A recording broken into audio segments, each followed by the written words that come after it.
So what's our Dirac equation at hand? So you are having this. Let me use. Let me check. I have units. Use it units. Let me use h cross equal to 1 and c is equal to 1. So this is a natural system of units. Okay. So you can measure if you use this kind of system of units. Let me tell briefly what does it mean. So you measure all quantities in terms of energy or in terms of mass. So let me tell you what does that mean. Suppose this is the famous relation. So you are having E equal to mc square. So when you put c equal to 1, what does it mean? E equal to m. So you can measure, let's say, it's a numerical value. Numerical. So you can measure, let's say, you can say the dimensionality of the mass and dimensionality of E. Dimensions, I mean you have studied dimensions at early stage of your career. So I can say the dimensions of E is same as what? Dimensions of mass. Okay? You got my point? Either you measure all physical quantities with respect to energy, you can say mass goes as the energy, or you can say energy goes as mass. Take this as a standard equation. Okay? Now let's look at length. Okay? So how length goes as? Anybody? You know what is the relation between length in the fundamental? So you are having energy equal to hc by lambda, is it? So let's take this very case. Lambda is actually the length. It is the wavelength. It's the length scale. So tell me what is the dimension of this length? It is inverse of E. So that means length varies inversely of the energy. Clear? Or we can say, let's say, in other words, we also say in field theory, mass dimension. Mass dimension of length, let's say, so that's equal to -1. So it means it inverse 1 by m or 1 by E. Clear? Now tell me what is the dimensional formula of time? So that's also what? E inverse. Okay, so or in other words, it's simply the mass dimension is equal to -1. So time and length behaves in the same way. 1 by energy and energy. Okay, and mass behaves as energy. Clear? Yes. So you can calculate now the other quantities. Any physical quantity you can put in terms of this natural units. Okay? Yes. So let's say you are having force is equal to mass into acceleration. Clear? Let's figure out how force behaves as energy. Okay? So what is mass? So it behaves as energy. What's acceleration? It is length by time square. Okay? So this is E. So it will be E minus 1 divided by E minus 2. So that is, it behaves as E square. Clear? In terms of the natural system of units, the force is actually E square. Clear? Similarly, you can calculate all the quantities with. Okay, so now let's take the Lagrangian. Okay, let me give quickly. Suppose if you write the action. Okay, so actually action has the dimensions of dtl. Let's see. Clear? Action has the dimensions of h cross. Okay, joule second. So dimensions of h cross. So they are okay. So h cross and h. Okay, so action has the dimension of h cross. Clear? So it is actually joule second. Now if I put h cross equal to 1, so that means action is a dimensionless quantity. Clear? In natural system of units, action is what? Dimensionless quantity. So that means the right hand side should be a dimensionless quantity. Clear? Okay. So what is the dimension, energy dimension or the mass dimension of this time? So let's say it is mass inverse. Clear? Yes. And what should be the dimension of this thing? It should be mass. It should go as energy. Because you know Lagrangian goes as energy. Clear? So that it becomes what? Massless. Sorry, dimensionless. Clear? Got it? So this is how we calculate the dimensions of physical quantities, okay, in natural systems of system of units. Okay, now we will employ this system of units. Okay.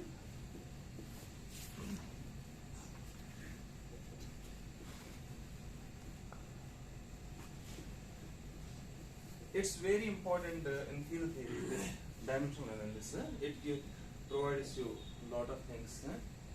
It gives you the physical intuition of the various observables, how they behave. Okay, we will see later on. Okay, so let's try the Dirac equation. So it is I gamma mu partial mu minus m psi of x, that's equal to 0. So it's a single, still we are considering single particle things. Okay. Now what does the covariance of Dirac equation mean? Let's think of an observer. So you are having an observer O here. Clear? So you make a Lorentz transformation. Okay, for the time being, for an observer, let's say, so let's assign a wave function psi of x to this observer. Okay, at this position he is having wave function psi of x and it satisfies Dirac equation. Okay, so what does that mean? It means I gamma mu partial mu m psi of x is equal to 0. So now let's go to some another. Okay, let's make a Lorentz transformation. Okay, go to the observer O prime. Clear? So what the covariance means? Okay, so the wave function you can have here, let's say that is psi prime x prime. Okay, and this psi prime x prime must satisfy the same equation. Partial mu prime minus m psi prime x prime is equal to 0. So that means the form of the equation should remain invariant under the Lorentz transformation.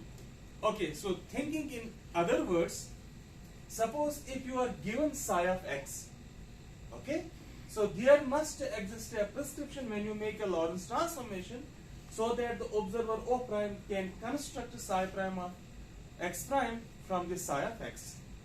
Okay, you got my point? So this is the idea,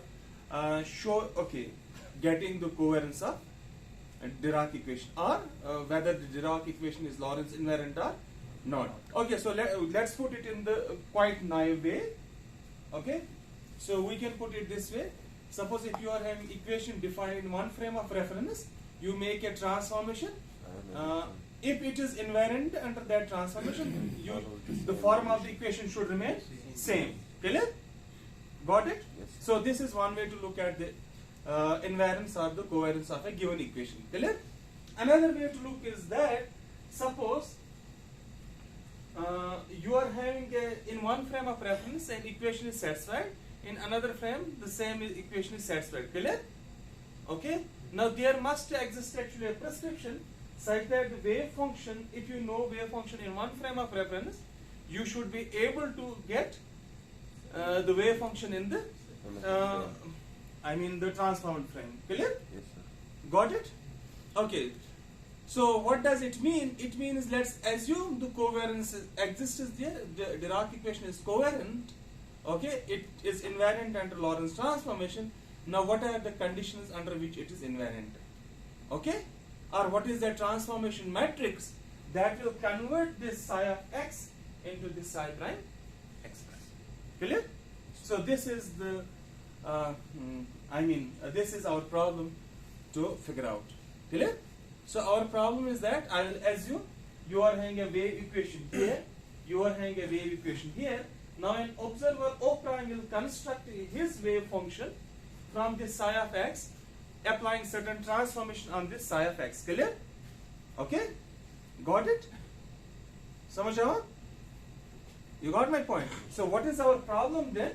Our problem is then, let's say you are having psi of x in one frame of reference. Okay? You go to the another frame, you will get what? Psi prime x prime. Okay? So you need to apply some transformation on this psi of x. Clear? Got it? And you need to actually construct what this s is. Okay, this transformation. What kind of transformation it must be? It should be a unitary transformation. Because if I need to conserve the in quantum mechanics, all the transformations are unitary in nature, this S must be a unitary transformation. And it should be actually the function of Lorentz transformation. Got it? Because the coordinates are getting transformed from one point to the another point. Okay? You got my point? Okay, now one more point. If psi is a 4-column vector, this S must be a 4x4 square matrix. Clear? Samushyama? And S must be actually the function of this Lorentz matrix. Clear? You got my point? What I mean, let's say if you go some, okay, x to some x prime, like this way, lambda x, so then this S must be actually the function of this lambda. Clear? Got it? Okay, and it must be linear transformation because Lorentz transformations are linear in nature. Okay? Got it? So this S must be also a linear transformation. Huh? Clear? Okay, have you got the idea what we are trying to do? Yes, sir. Huh? Okay, let me put a few sentences so that you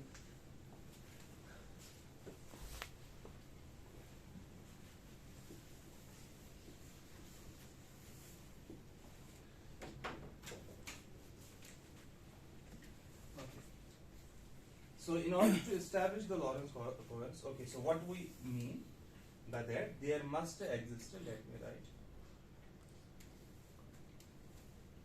Okay, so this I have already told you. So you need an explicit construct prescription.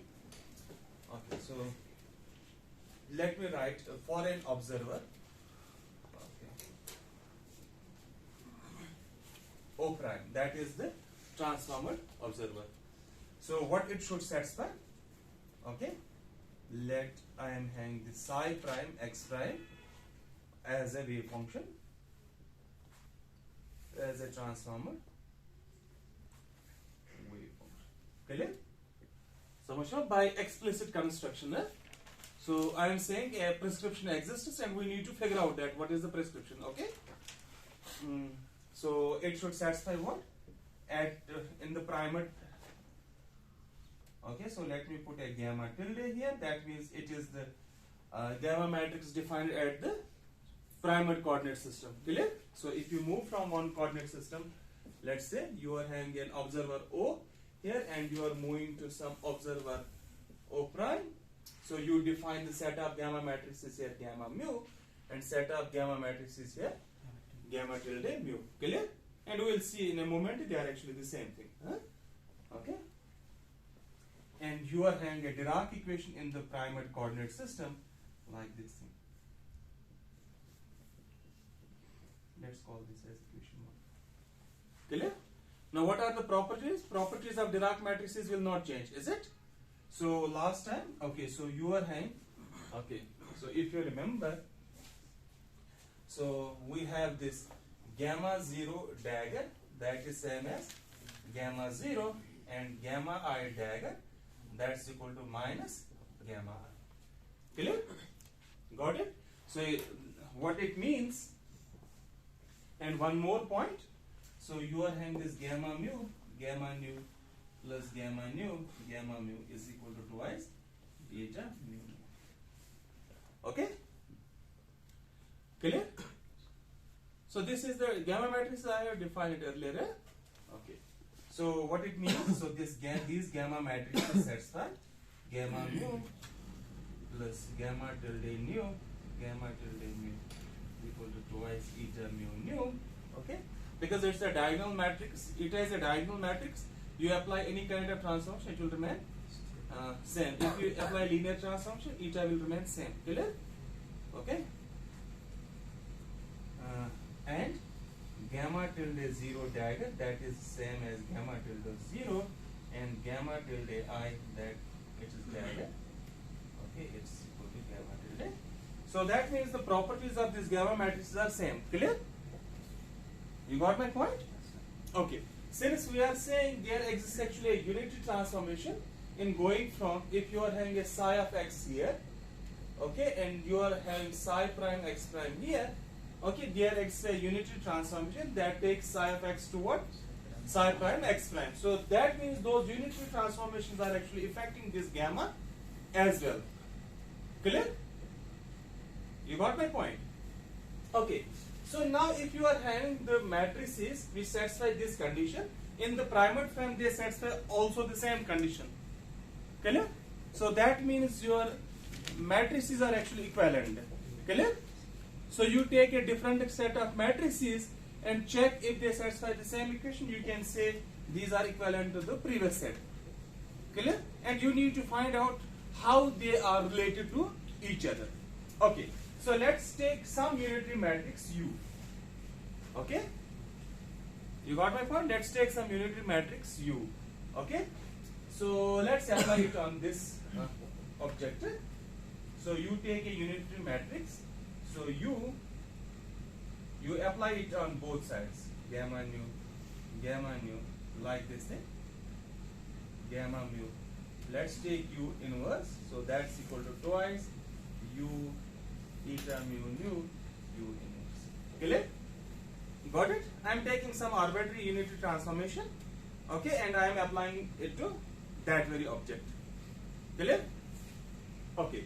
So now tell me what this object is. Twice. Since it's a diagonal matrix, okay, it is simply an identity matrix eta. Clear? Identity multiplied by this thing, it will be the same thing. Elements will come. So it will be simply eta mu nu. Okay? So what about this thing? It will be U gamma mu, U inverse, U gamma nu, U inverse. Is it? I have introduced it. U inverse U here plus U gamma nu, U inverse U gamma mu, U inverse is equal to twice eta mu. Okay? Got it? Okay. So now what this is? So it's a transformer matrix. So let's call that as gamma mu tilde and gamma tilde nu plus gamma tilde nu gamma tilde. So that is same as, that satisfies the same kind of equation. And you will see the properties will also remain unchanged. So that means this gamma tilde mu is related to what? Gamma mu by a unitary transformation. In other words, I can say the two types of gamma matrices are unitarily equivalent. Clear? So that, okay. So let's say, let's put it this way. So let's take a two-dimensional space to understand it. In two-dimensional space, you are having three Pauli spin matrices. Is it? Clear? In a for a spin half particle, you are having three Pauli spin matrices. What are the properties of Pauli spin matrices? Trace is equal to 0 and eigenvalues are plus minus 1. Okay. Now let's choose any arbitrary 2 cross 2 matrices which is having the properties trace equal to 0 and eigenvalues are plus minus 1. Okay. You can always show that that set of matrices are unitarily equivalent to Pauli spin matrices. Clear? So that means you can convert that set of matrix, the new set of matrices, by a unitary transformation to the Pauli spin matrices. Similarly, here in 4 dimensions we are having gamma matrices. Okay, they have certain set of properties, and now you construct a new set of matrices which is having the same kind of properties as the gamma matrices. So you can show them by a unitary transformation that a new set of matrices is actually equivalent to the gamma matrices. Clear? So in other words, the two sets are what? Unitarily equivalent to each other. Okay? So that's what I have shown. You are having actually a new set of gamma matrices here. They are having the same properties as the gamma matrices what we have earlier. Okay? And we have shown they are actually unitarily equivalent to each other. Clear? Okay, good. So now if they are unitarily equivalent to each other, I will drop the index tilde. Okay? So I will drop this index now. Okay? This I will drop and call this equation as second. Okay, so dropping out tilde from gamma matrices. So you are having, this is the equation. Okay? Now let's go to, okay, now let's take at observer O. Okay, so before doing that, okay, so you are having, okay, at observer O, you are having psi of x, clear? Okay, so the wave function defined for the observer is psi of x, clear? Okay, so now I can apply some matrix, let's say S of, that is the function of this Lorentz transformation. Okay, so let me write it in detail first. So let's make a Lorentz transformation first. So you are making a Lorentz transformation. X goes to this, x mu goes to some x prime mu is equal to lambda mu nu x mu. Clear? So I perform a Lorentz transformation. By that, my psi of x, which is defined by for an observer O, okay, unprimed frame. So you apply some Lorentz transformation, okay, a function of Lorentz transformation. What you will get? Psi prime x prime. Clear? What is unknown to us? S. S is a unitary transformation. Clear? Okay, so you can write it like this thing. S of lambda is equal to, what is psi of x? Okay, what is x? X is, okay, now tell me. So you can write this, okay, like this thing. X prime is equal to lambda x, or x is equal to lambda inverse x prime. So you can also write it as lambda inverse x prime. Clear? Got it? Everybody followed it? Now since it's a unit transformation, inverse must exist. Clear? So if you are going from unprimed to the primed frame, so there must exist an inverse transformation which will take you from primed to the unprimed frame. Now let's call that, okay, so let's call that S inverse, okay, of lambda. It will act on what? This psi prime x prime. What you will get? Psi of x. While S inverse is what? That's what it is, the inverse of S lambda. So we are having this S of lambda, S inverse of lambda, that's equal to identity. Clear? Got it? S is a 4 by 4 matrix. Huh? You should remember it. It's a 4 by 4. We need to construct this S. Clear? Everybody followed it? Okay. So let me give us little home assignment. So show that this S inverse lambda, that is same as S of lambda inverse. Okay? So it is what? Same as this thing. So show that this is true.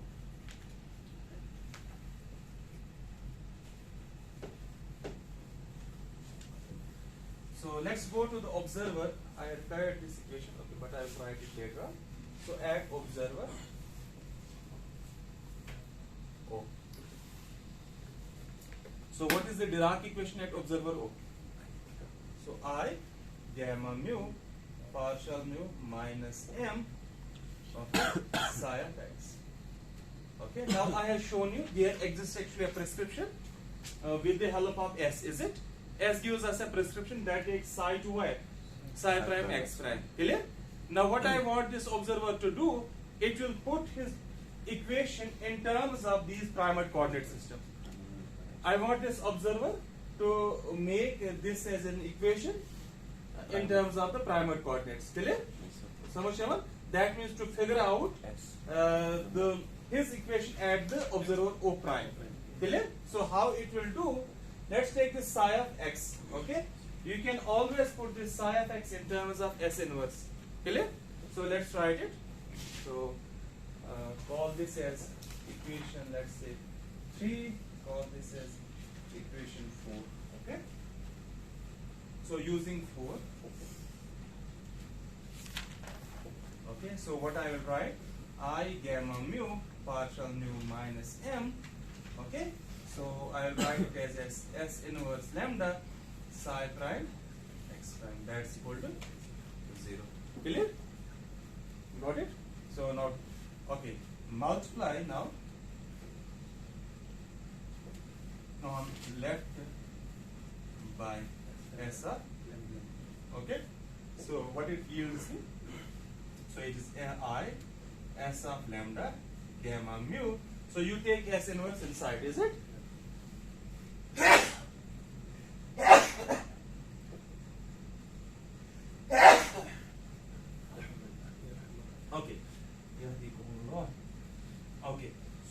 S inverse lambda. Clear? Then you are having this gamma mu. Okay, sorry, partial mu. Huh? So you take S inverse here minus M. You are having S lambda coming from here. Then you are having S inverse lambda. Okay, psi prime x prime is equal to 0. So that means observer. Okay, so let's write what this object is. Identity. Clear? Okay, so this is equal to identity. So I am having. Okay, so now let's write this partial mu in terms of partial mu at observer O prime or in terms of the primate coordinates. So what is this partial mu? So it's partial by partial x mu. How I can write it as partial x prime, let's say nu, by partial x mu, partial by partial x prime mu. So I'm converting it to what? Primate coordinate. Clear? Can anyone tell me what this object is?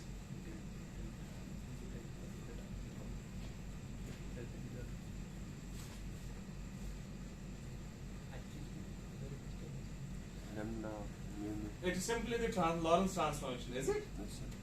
Is it true? It's a Lorentz transformation matrix.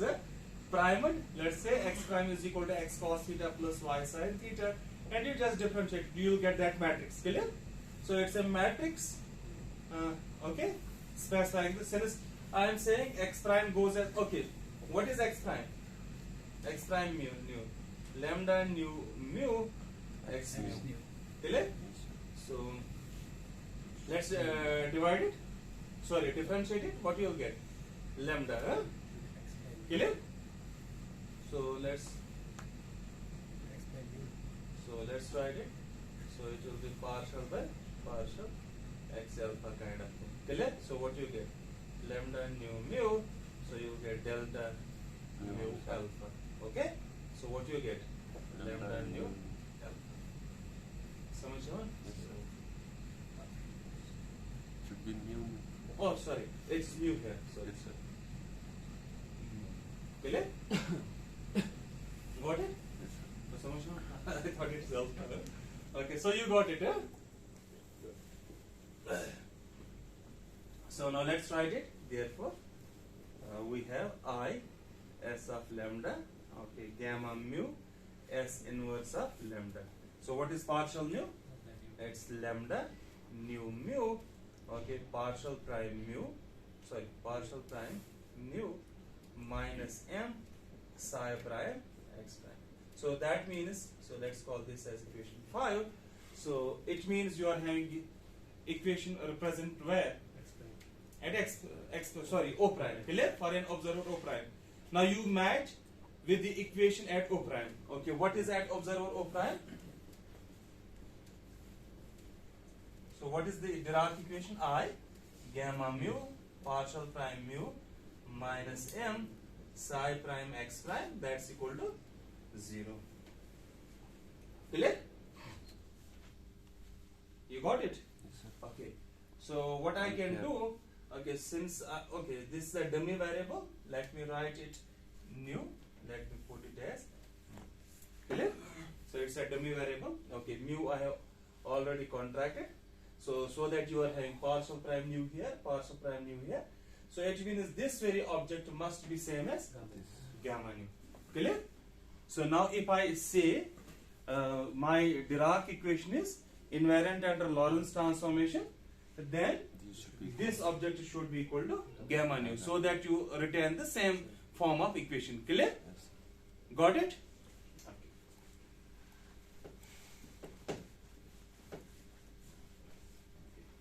So therefore,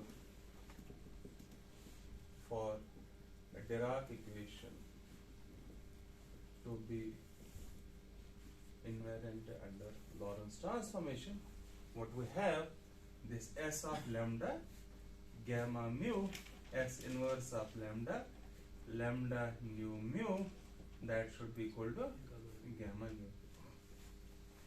Okay? So now what I want to do, I want to take this lambda on this side. What I need to multiply? An inverse to this very quantity. Clear?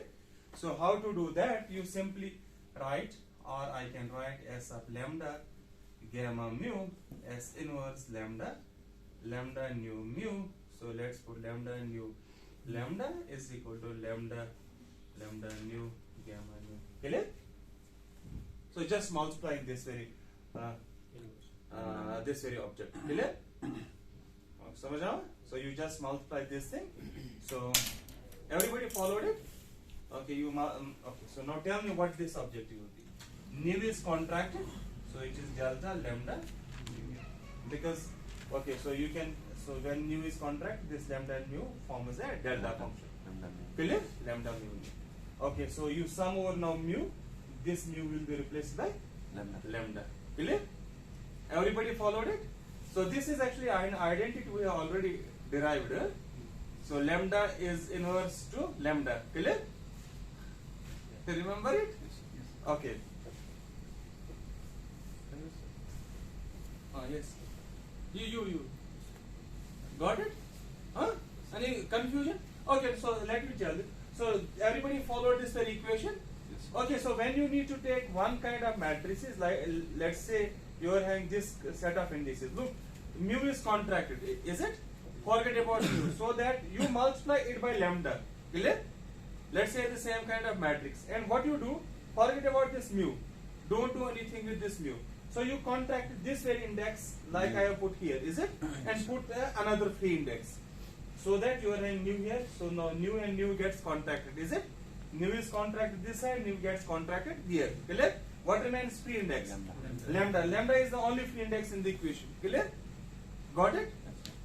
Okay, so which implies therefore that we put it as lambda, this side first, lambda nu, gamma nu is equal to S of lambda, gamma lambda, S inverse of lambda. Okay? So, therefore,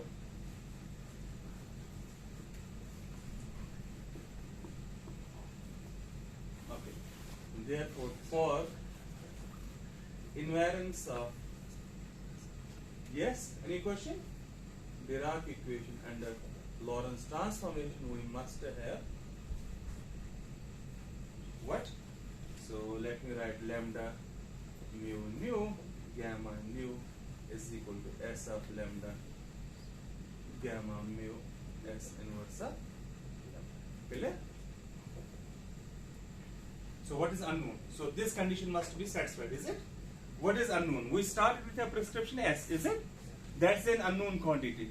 So that, okay. So for covariance of Dirac equation, this equation must be satisfied. But what is unknown here?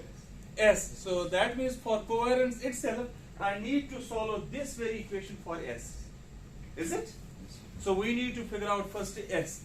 Then we can say, okay, using this kind of S, your Dirac equation is invariant. Clear? Got it? Okay, so let's construct this S. How to construct?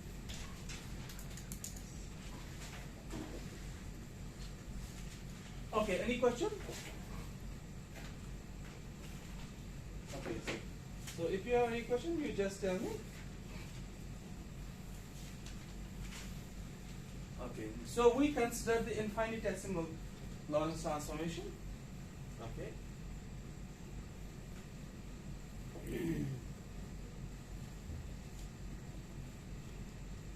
Okay, so we consider what? Infinitesimal Lorentz transformation. So what are those? Lambda mu nu is equal to eta mu nu plus let's say delta omega mu. So delta omega is a small quantity, yeah?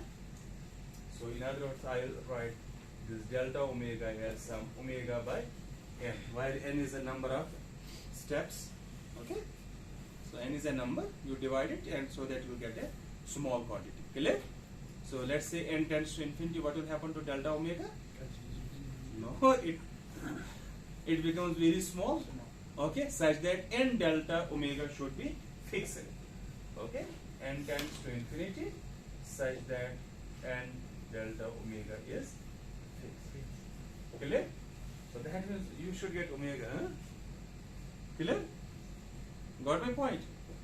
So you can divide, okay, you can take n large in such a way such that the n multiplied by the infinitesimal quantity delta omega, it should be always fixed. Clear? You got my point? Suppose if you divide, this is the length of the room, you divide the length. Okay? So let's say the division is to be infinite. Okay, what is the then the length of the small segment? So length of that small element length multiplied with the total number of divisions should yield you what? Fix it this length. Clear? So you can divide, let's say, in 2 steps, 3 steps, or 100 steps, or billions of steps. Clear? Yes, sir. Got it? So this is very important quantity. Okay, so now let's take this infinitesimal Lorentz transformation. Clear? So it means our S is what? Okay, so here what this delta omega represents. So tell me. So this delta omega mu nu, it's a matrix. So mu nu is the element of a matrix omega. Okay. So how many independent parameters it has? 6 independent parameters. Clear? So what are those? Delta omega 01, delta omega 02. Last time I have told you in the very first lecture. Clear? So what these represents?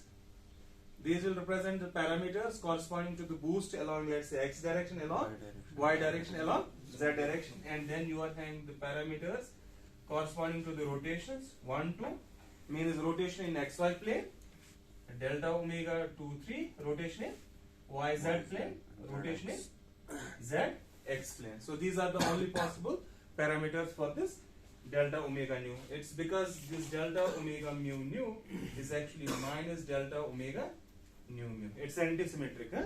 You are having a 4 by 4 matrix that is an antisymmetric in nature. Its diagonal elements are 0. Okay, and you have to count only one part of the diagonal. Okay, I mean the elements either from the upper diagonal or the lower diagonal. Clear? Okay. So now let's take this S. Since I am taking the infinitesimal small Lorentz transformation, very small transformation, you are transforming into small bits. Clear? So this S is now the function of what? Okay, so let me write this lambda. So this is simply S of, so it is something identity plus, let's say this delta omega mu, delta omega. Clear? So let me write. Identity means this eta. Clear? Eta is actually a diagonal matrix. Clear? So plus the small element. Now I want to, okay, so let's make a Taylor series expansion of this S in terms of this omega around. Okay, you got my point. So if I make the Taylor series expansion, let's say if you are having a function f of x plus a, so you understand it. So make a Taylor series expansion, what you will get? So you will get some f of a plus a times something. Clear? Then plus a square by 2 factorial plus something. Obviously the first derivative. Clear? So I am not interested in those quantities. So you will be having some element here. Okay, some this element a here. Let's say if this a is very small. Clear? Let's assume this a to be small, infinitesimal small. Clear? So then a square will be what? It will be 0 almost. So you can say a square is very small in comparison to a. It means the higher order powers we can ignore of. Clear? Okay, so now let me make this Taylor series expansion of this S of lambda. Clear? So let's write this S of lambda. Okay, make a Taylor series expansion up to first order. So I can write it approximately equal to anybody? S of identity. S of 1 means doing nothing. Clear? You keep your coordinate system unrotated. Okay, you will start with, look here, you will start with the base value, is it? And to that base value you start adding the increments. Clear? So when you start the infinitesimal Lorentz transformation, that means you start with some fixed point. Clear? Let's call that as an identity. Okay, that means no rotation. With that no rotation, you add a small rotation. Clear? Oh, how much is a small rotation? Delta omega. Clear? So that means you put some Okay, so let me put some a factor of delta omega. Let me write it as omega mu nu. Clear? समझ रहे हो? Now this is a matrix, is it? So you are having an indices. So it's a rank 2 tensor, is it? So it's not a tensor quantity, eh? So is there an index on this S? No. So what I will do, I will write for something this sigma mu nu. I will put another kind of object sigma mu nu, so that to make it rankless. Is this a rankless? So let me put for the convenience this I by 4. So clear? So is this a Taylor series expansion? The first order term will be proportional to omega. Clear? The first order term becomes proportional to this A. It is actually, since S is a unitary matrix, so you can always expand a unitary matrix around the identity in such a way that you add a generator of that unitary transformation. Clear? So let me give you an example this way. So you are having, let's say, translations. Translations are generated by, let's say, some operator T. Let's say operator TA, it generates transformation through some finite amount A. Clear? So if I am having some, let's not write TA for the time being. So you are having translation operator. So let's take the infinitesimally small these translations. How you will do? You add small amounts, increments. Clear? Let's say if you have to go from here to here, so you add small amounts. Clear? In increments you go from this point to this point, such that this distance you cover is A. Clear? How you do? If you are having a unitary transformation, you put a generator corresponding to that operation. Since we are doing translation, what is the generator for translation? P. Clear? Got it?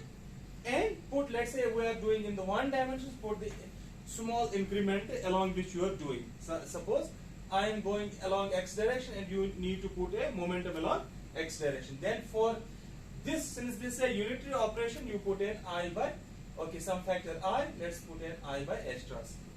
Clear? So now let's check whether this really generators mean finite translations or not. Clear? Now what is the operator for finite translations? E raised power minus I by h cross momentum P dot x. Clear? P dot A. Is that true? Is this the an operator corresponding to the translation through a displacement of A? You remember it? You have done it in quantum mechanics course, right?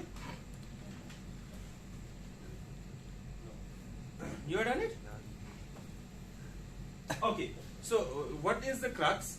Suppose if you are having a unitary transformation, let me tell you, you are having a unitary transformation and you want to put it in the infinitesimal form. Clear? So unitary transformation will generate something. Clear? You got my point? Let's say you are having this, if you are not able to understand it, what this gives you? E raised for I h t by h cross. What it gives you? Let's say if you are having psi of 0 acting on this, what it will yield me? Psi of t. This is simply the Schrodinger equation. Clear? Is it? Yes, sir. Clear? So what it means? So that means this is a unitary operation that generates the time translation. You start from a wave function at t equal to 0, what you will get? At time t. So that means this is an operator which generates what? Time translations. Time translation, not the space translation. It means since h is an operator, clear? It means h generates me the time translations. Okay, space translations are generated by the momentum and time translations are generated by Hamiltonian. Clear? Okay. So now let's write it in the infinitesimal form. So let's expand it. So can I write this in this form? So this e raised for I, let's write it t by h cross. So I can write it as 1 minus I h t by h cross. Can I write it? If this is in the infinitesimal form, clear? So I can write this as, okay,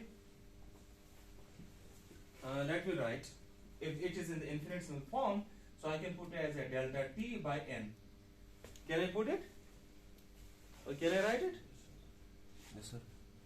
Yes, sir. Partial. write it. So you are having e raised power minus I h d by h cross. So you can write it as limit of n tends to infinity. Okay, this way. 1 minus I h. Okay, this operator delta. Okay, let's write some t by n raised power n. Can I write it? What is this thing? It is the exponential 1 minus x by n. Okay, so 1 minus x by n raised power n, and n tends to infinity. What it gives me? E raised power minus x. Is this true?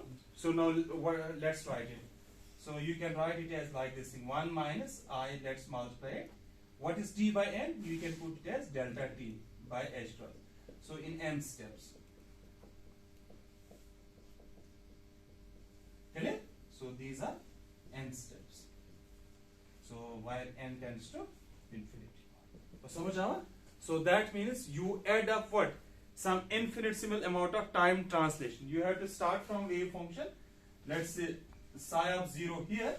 Okay, and you add like this way. So you evolve it up to what?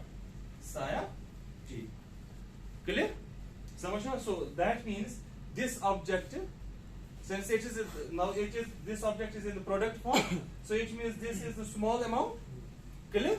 So this will represent me the infinite small time translation. Clear? So in other words, I can write now the time translation operator 1 minus I h cross delta t by, okay. So let's put h cross. Okay, let me put h cross there. So that means this is an operator for infinitesimal small time translation. Okay. So how I have put it? In terms of the parameter, delta t is a parameter and the generator. Clear? And you have to put just for, it has to be unitary, is it? So I minus whether you put a plus here or a minus, it doesn't matter. I has to be there, so that it is what? A unitary transformation. Now let's check it. So you are having this u of delta t, it's equal to 1 minus I delta t h by h cross. Let's take its dagger. So what is that? 1 plus I delta t h dagger is h.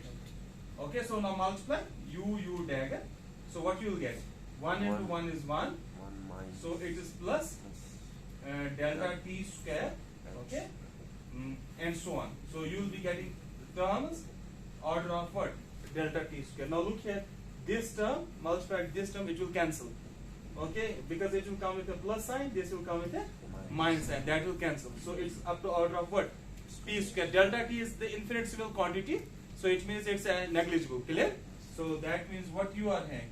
U dagger is approximately. So it is equal to 1. What is it? It is a unitary condition. Clear?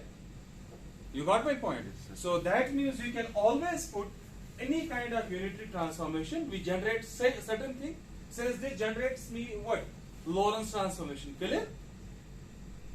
You got it? Okay. So you need to put it in terms of the parameters and multiply it by the generator. Clear? Sigma mu nu you can consider as the generator. Clear? Got it? So we need to figure out sigma mu nu. And this minus I by 4 I have put it, okay, just for the purpose so that it is unitary. Clear? So now let me write what is this S dagger of lambda. So it is I sigma mu nu delta omega mu nu. Clear? Yes, Huh? Okay, so wait a second, there is one important point. So let's come to this thing. So you are having this delta omega mu nu is antisymmetric. Is it? Yes. Now what it means? Sigma mu nu has to be equal to minus sigma nu. Clear? Because you can't multiply the symmetric part with this thing. Symmetric will give 0. Tisha? Yes. If this would have been the symmetric and this is antisymmetric, this is what? 0. So you will be having only what? Symmetry. Sorry, antisymmetric. That means this object is antisymmetric. Clear? So, samajh aa? Okay. So now if I take the dagger, what it will do?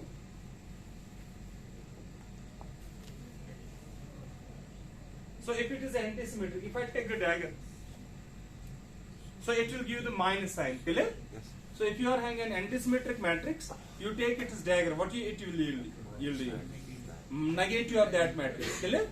So you are having sigma mu dagger, it will be minus, sigma delta omega dagger, it will be minus. Minus and minus plus. Dagger of this minus is plus. Okay? So if you check now this S of lambda, as dagger of lambda, this is equal to 1.